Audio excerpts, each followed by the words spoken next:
Thank you, Senator Welch. Well, good morning, gentlemen. Good morning. It's kind of lonely up here today.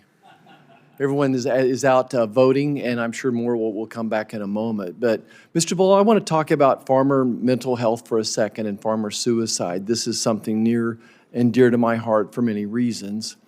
Over the past several years, we try to go out in the communities, doing roundtables, trying to connect the dots. The resources are out there to help. And I want to back up and just say to all my farmers and ranchers, the pressure is very real. The pressure is very real. The pressure of losing a fifth, sixth, seventh generation farm, to be that person that couldn't keep the farm together and the family, that's an immense amount of pressure. And then I think that I wanted to talk about solutions. And I know American Farm Bureau has been out here trying to connect these dots as well and the resources, and appreciate the education programs you're doing with the farmers. I'm trying to work with lenders out there. The lenders were some of the first people to see the signs and symptoms of depression. And I think we're making progress, but it's still tough times in ag land. So Mr. Duvall, maybe speak just a second about farmer suicide and what American Farm Bureau is trying to do to help us out in this situation. Sure. Our organizations have worked arm in arm to try to bring awareness to this. You know, this is a difficult subject to talk about. It really is. But we did a survey in the Georgia, Florida area, and the alarming fact that we heard is that young farmers that farmed, and I'll try to get you the statistics correctly because I'm going off memory, I think less than 10 years, that 50% of them had considered suicide in that 10 years. 50%. And you know, I'm a crusty old farmer, and when my wife died, yeah, I bottled it all up inside, like crusty old farmers do, and they say, we don't talk about our feelings. Well, I was wrong. It's okay to not be okay, but it's not okay not to talk about it. And we got to get rid of the stigma that goes along with it. And the only way to do that is to talk to farmers, make farmers and the families aware, to be noticeable of what's going around, just like you're working with the Farm Credit System, because they see them every day. Yeah. There's a farmer in Minnesota, him and his sons ate breakfast one morning together before they went to church. They came back from church, ate lunch together.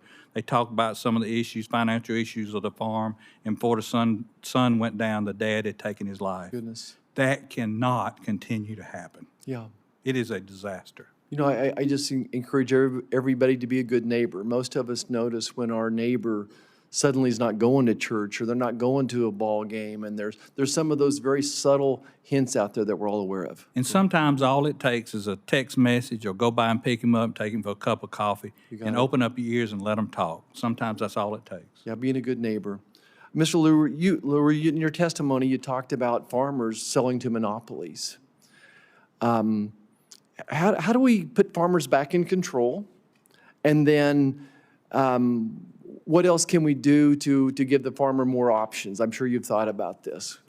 Yeah, absolutely, and I really appreciate the question because the challenges are very real out there. If we look at those who are raising cattle to selling to the beef market right now, it's a whole combination of things, right? It's making sure that first, we're not doing any harm in terms of our trading relations, making sure that we have the existing resources out there for slaughter and processing continue so that market flow continues.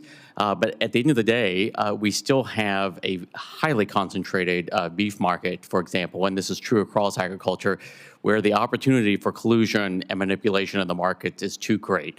And so whatever we can do to reinforce the laws on the books, not necessarily seeking new laws to enforce our antitrust regulations, and then to also make sure that the Packers and Stockyards Act is truly serving the needs of our farmers and ranchers out there. I think those are great places to start. We're also starting to invest in additional processing and marketing opportunities. So it's a combination of things along the line. Great. One thing we have pushed for is to allow beef to be sold across state lines with a state inspection, and trying to provide farmers and ranchers with easier access to the markets as well. So go ahead, Zip. You got a comment, it looks like. And also, in the world of technology, there's got to be a better, more efficient way of doing it rather than the way we're doing it, and make sure that that availability is out there. These small, medium-sized packing houses are under huge pressure to be able to make a profit, just like the farmers are. And as they get in those positions, they tend to go out of business, and then that takes it away from the farmers to be able to utilize it. And if they become a threat to a larger packer, they just buy them. Thank you. Thank you.